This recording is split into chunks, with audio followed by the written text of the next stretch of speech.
Hello বন্ধুরা, আশা করি আপনারা সবাই ভালো আছেন। আপনাদের শখের পাখিগুলো খুব ভালো আছে। SM বার্ডস অ্যান্ড নেচারে জানাই আপনাদের স্বাগতম।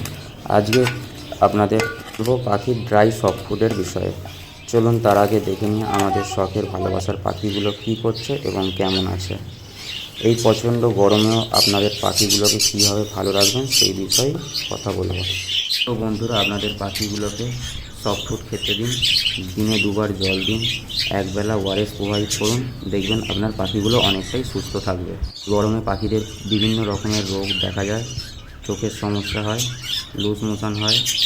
আপনাদের চোখের সমস্যার জন্য অবশ্যই আই ড্রপ নিয়ে রাখতে হবে। লুজ মোশন ও পটিজনিত সমস্যা হলে আপনাদের O2 ব্যবহার করতে হবে। আপনারা 100 ml জলে 4 ফোঁটা O2 ইউজ করবেন ও 1 লিটার জলে 5 ml ইউজ করবেন। 3 থেকে 4 দিন পর ইউজ করবেন। দেখবেন আপনার শখের পাখিগুলো অনেকটাই সুস্থ হয়ে গেছে। সফট ফুডও ইউজ করবেন, দেখবেন আপনার পাখিগুলো খুব মজার সাথে খাবে এবং তার বাচ্চাদেরকেও খুব সুন্দরভাবে ফিডিং করাবে। তাতে বাচ্চাগুলো খুব তাড়াতাড়ি হেলদি এবং বড় হয়ে উঠবে। আর বন্ধুরা, এই গরমে যদি বর্ষাকালীন ওয়েদারের মতো জল বৃষ্টি পড়ে তো আপনারা অবশ্যই ড্রাই সফট ফুড ইউজ করবেন।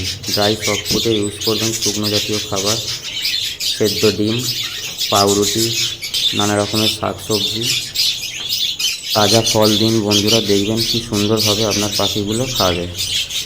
দেখুন বন্ধুরা, আমার পাখিগুলোকে কি সুন্দরভাবে তার বেবিগুলোকে ফিডিং করাচ্ছে।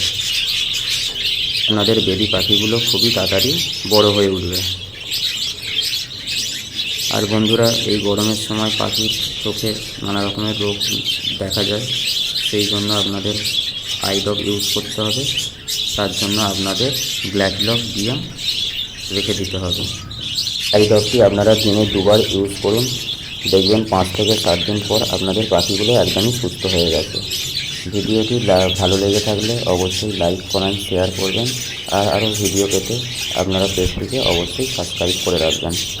দেখুন বন্ধুরা, এর আগের ক্লাসে আমার বাচ্চাগুলো বেরিয়েছিল, খুবই সুন্দর সুন্দর কালার।